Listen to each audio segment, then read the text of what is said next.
Hello everyone, welcome all you to Study India channel. Study India channel में आप सभी का स्वागत है। जो हमारा जो पार्ट टू है, जो एंशिएंट इंडिया की जो हिस्ट्री हम कर रहे हैं, उसका वैदिक पीरियड के एमसीक्यू आज हम करेंगे। जो ये सीरीज है, ये यूपीएससी के लिए भी इम्पोर्टेंट होने वाली है। साथ साथ जो यूकेपीएससी की जो अपर पीसीएस का जो प्रीलिम्स का पेपर आने वाला है, उसके लिए भी ये बहुत इंपॉर्टेंट होने वाली है ये जो सीरीज है हमारी। तो वैदिक पीरियड के एमसीक्यू देखते हैं। उससे पहले ये थोड़ा सा मेरे बारे में है, आप चाहे तो इसको पढ़ सकते हैं। तो जब सबसे पहला क्वेश्चन हमारे पास ये है कि who was the first European to design Aryan as a race. ठीक है। तो सबसे पहले किसने डिजाइन किया था कि जो आर्यंस हैं वो एक रेस हैं। तो यहाँ पे आपके पास ऑप्शन है William Jones, H S Wilson, Max Muller and general Cunningham.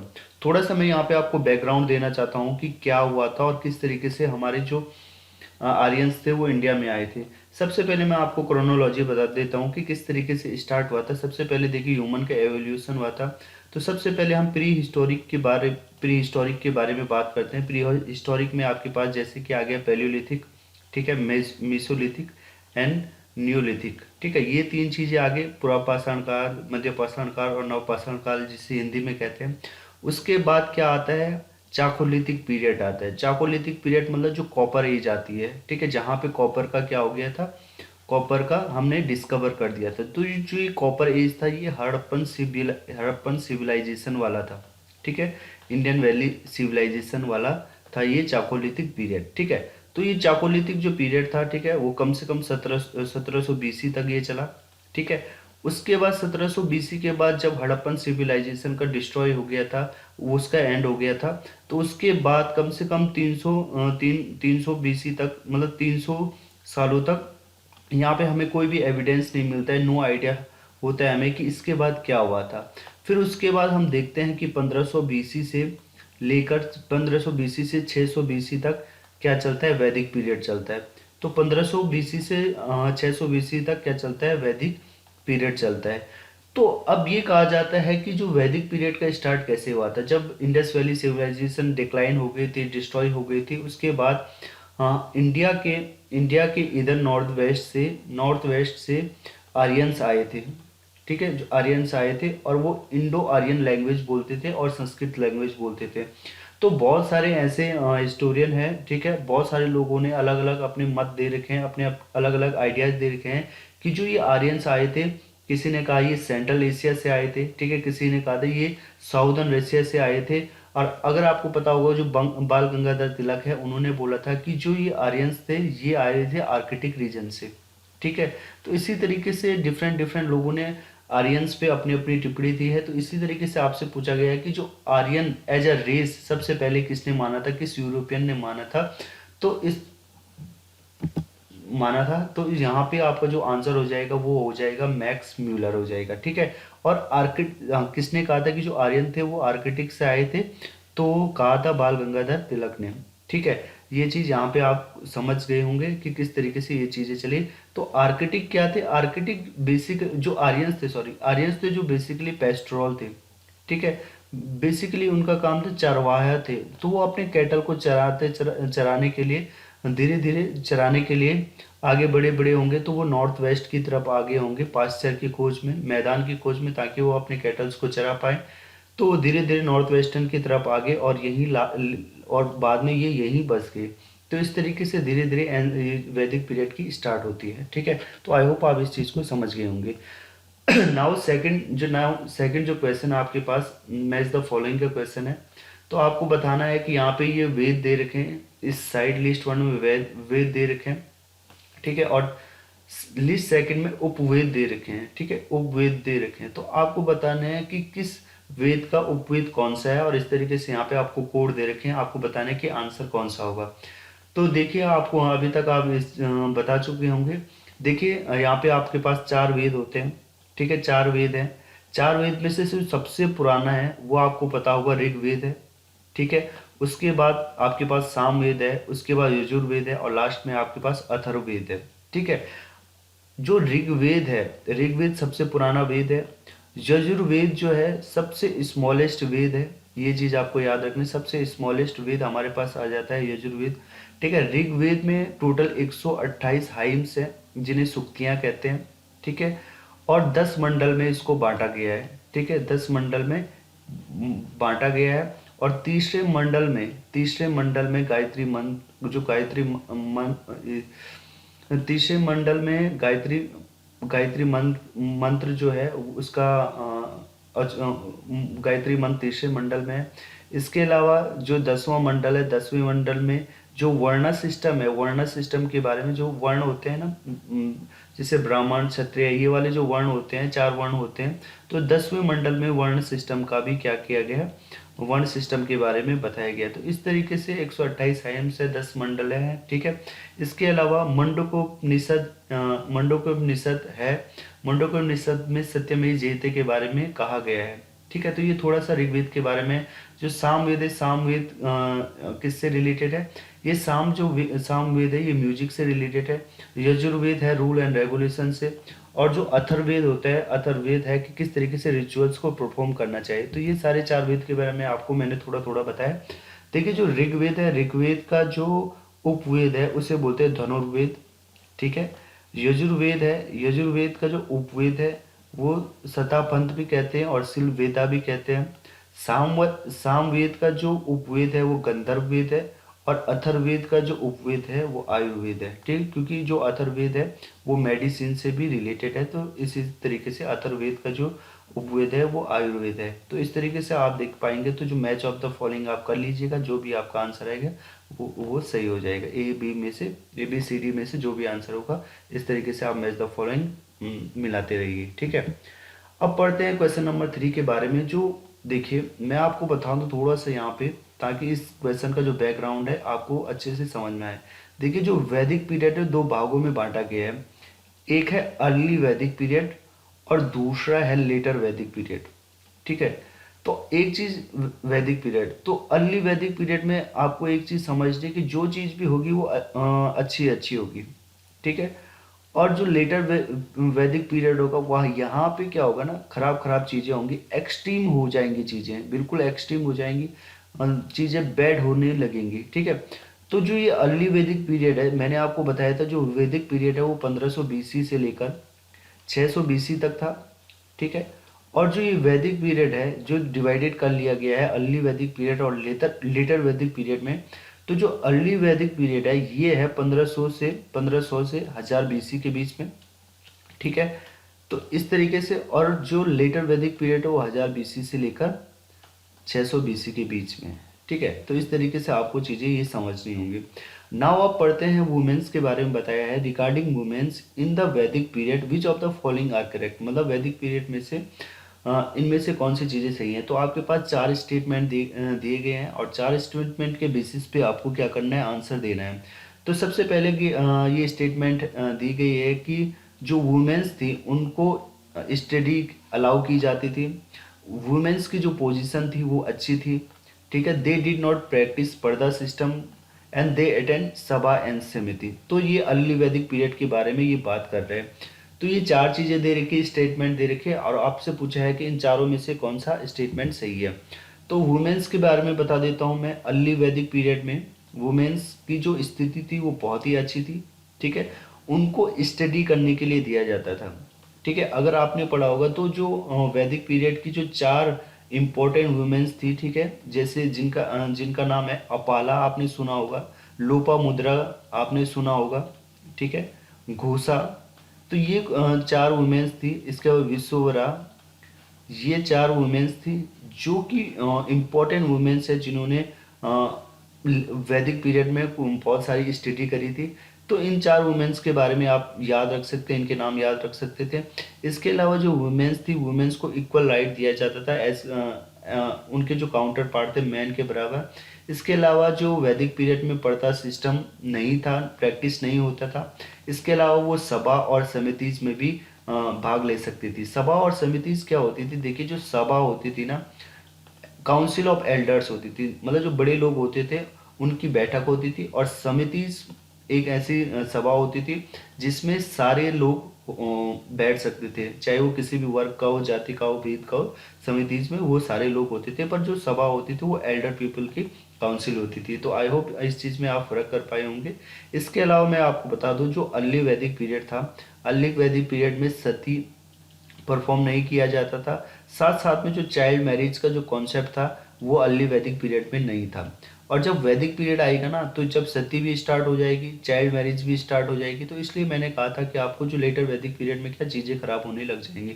तो आपको बस अगर ये पूछा गया कि सती प्रैक्टिस की जाती थी अर्ली वैदिक पीरियड में, या वैदिक पीरियड बोले इसको, या चाइल्ड मैरिज होती, तो आपको बिल्कुल मना करना है। तो इस तरीके से आप देखेंगे कि उनको स्टडी करने के लिए दिया जाता था, उनकी पोजीशन अच्छी थी, पर्दा सिस्टम का वो यूज नहीं करते थे, सभा और समिति में भी अटेंड होते थे। तो इस तरीके से सॉरी, ये जो ऑप्शन होगा ऑल ऑफ दीज क्या हो जाएगा, यहाँ पे सही हो जाएगा। ठीक है, अब आगे बढ़ते हैं चौथे क्वेश्चन की तरफ। यहाँ पे लेटर वैदिक, देखिए मैंने आपको अर्ली वैदिक पीरियड और लेटर वैदिक पीरियड के बारे में बताया था। तो देखिए, iron was not use during later Vedic period, तो ये फर्स्ट स्टेटमेंट है। सेकेंड स्टेटमेंट दिया है कि the four division of society, जैसे ब्राह्मण, क्षत्रिय, वैश्य, शूद्र और द वर्ण system was thoroughly establish during later Vedic period. तो मतलब इसका मतलब क्या है कि लेटर वैदिक पीरियड में जो चार वर्ण सिस्टम थे वो पूरी तरीके से स्टेब्लिश हो चुके थे। ये सेकेंड स्टेटमेंट ये कह रहे हैं। थर्ड स्टेटमेंट कह रहा है कि जो गॉड थे, जैसे इंद्र, अग्नि, उन्होंने जो अपना इम्पोर्टेंस था ड्यूरिंग लेटर वैदिक पीरियड में वो खो दिया था। तो मैं अब यहाँ पे आपको थोड़ा सा बता देता हूँ। देखिए क्या होता है कि मैंने क्या बोला था, चाकोलिथिक पीरियड तक किसका एज था, हड़प्पन सिविलाइजेशन का। ठीक है, और आपको पता होगा हड़प्पा जी सिविलाइजेशन में आयरन आयरन मतलब वो आयरन के बारे में नहीं जानते थे। ठीक है, उसके बाद आयरन एज आती है, और आयरन एज को ही हम वैदिक पीरियड में ही क्या होता है, आयरन एज है, मतलब आयरन को ढूंढा गया था वैदिक पीरियड में। तो ऐसा तो हो नहीं सकता है कि लेटर वैदिक पीरियड में आयरन नहीं रहा होगा। तो ये जो पहला स्टेटमेंट है वो तो गलत हो जाएगा। सेकंड स्टेटमेंट की बात करूं तो मैं अगर अर्ली वैदिक पीरियड में क्या था ना, अर्ली वैदिक पीरियड में ये था कि जो वर्ण सिस्टम तो था, पर वर्ण सिस्टम उतना स्टेब्लिश नहीं था। मतलब वहां पे लोग ये नहीं था कि भाई जो वैश्य होगा फिर वो सिर्फ वैश्यों वाला काम करेगा, क्षत्रिय होगा तो वो सिर्फ लड़ेगा। इस तरीके से कोई भी वर्ण सिस्टम उतने उतना ज़्यादा स्टैब्लिश नहीं था, वर्ण सिस्टम पे उतना ज़्यादा फोकस नहीं होता था, लोग कंप्लीटली अपने हिसाब से काम कर सकते थे।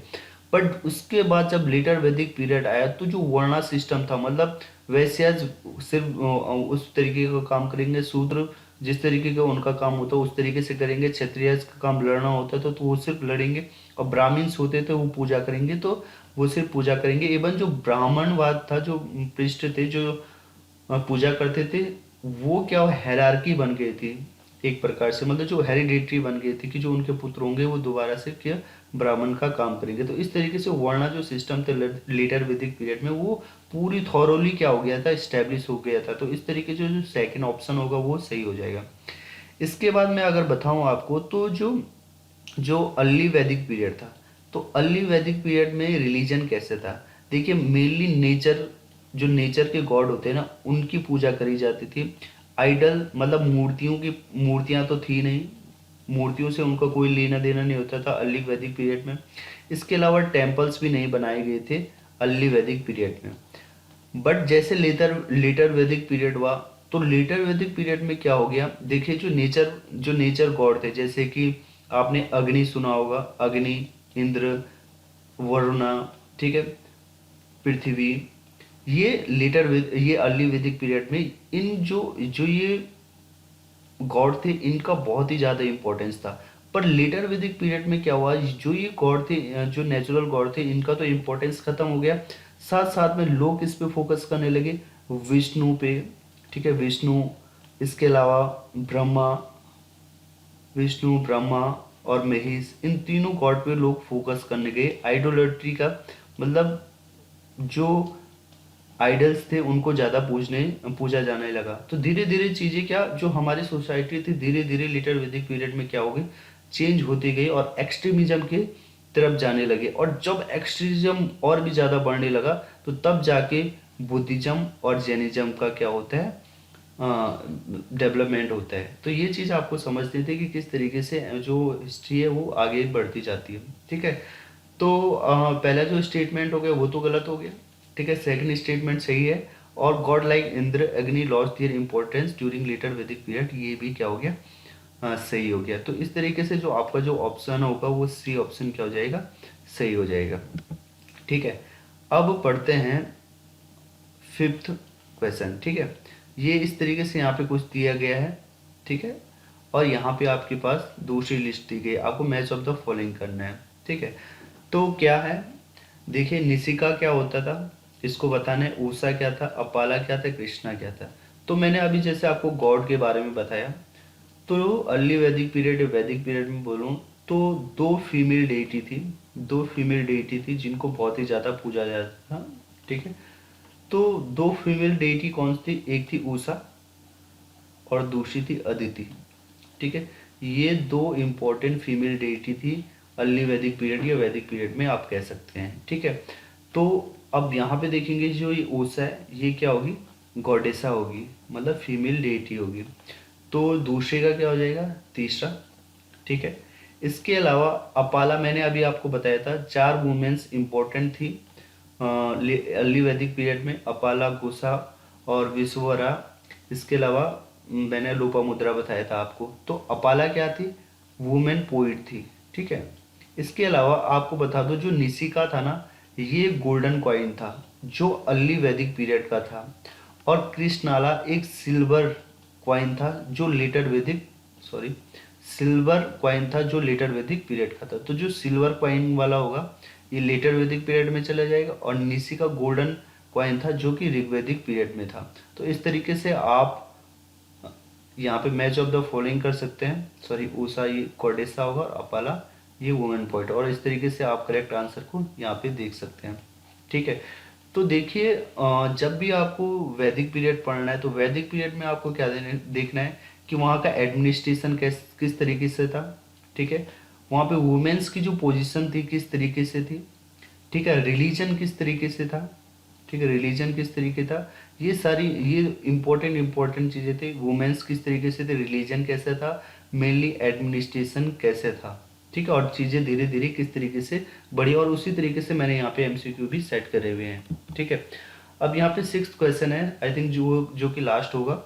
सो which of the following statement are correct with regarding to later Vedic period. अब यहाँ पे देखिए मैंने क्या बोला, लेटर वैदिक पीरियड के बारे में पूछा है जहाँ पे बैड चीज़ें होंगी और साथ साथ में चीज़ें बहुत ज़्यादा एक्सट्रीम हो जाएंगी।